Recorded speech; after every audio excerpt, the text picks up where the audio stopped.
Overlooking Southampton Water, this home's normally a place for holidays and respite care for people with disabilities.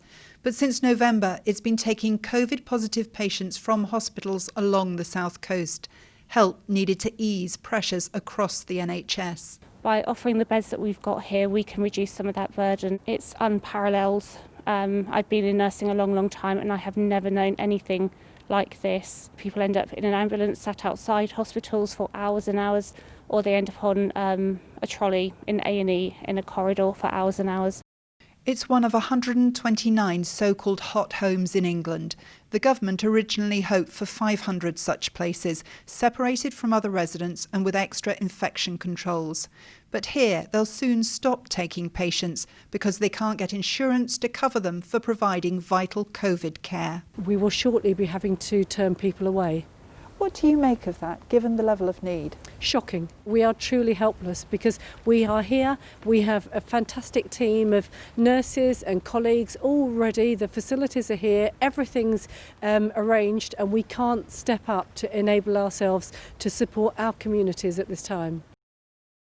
Alan is not on the COVID floor, but was discharged here from hospital in the first wave of the pandemic. He understands the importance of freeing up beds. The hospital was very busy with the spinal unit. It was a separate unit, so they wanted to free beds up. And I feel very safe here. Whereas if I were to go to somewhere else, which is possible, I might not feel quite so safe. With the NHS under such huge pressure, there is a desperate need for more services like this one. But insurance is one of a number of significant barriers which is stopping many care homes from being involved. After so many deaths in the first wave of the pandemic, a lot of care homes won't consider the scheme, and many are struggling with staff shortages. Even the UK's largest care company has said no to hot homes.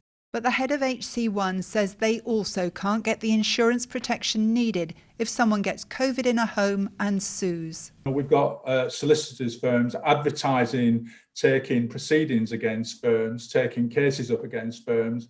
So this isn't a theoretical risk that there may be proceedings, it's an actual risk, and therefore we need cover. The NHS wouldn't operate without similar liability cover, and that's what we need to see. And I think governments have a role to play working with the insurance industry to work to find a solution.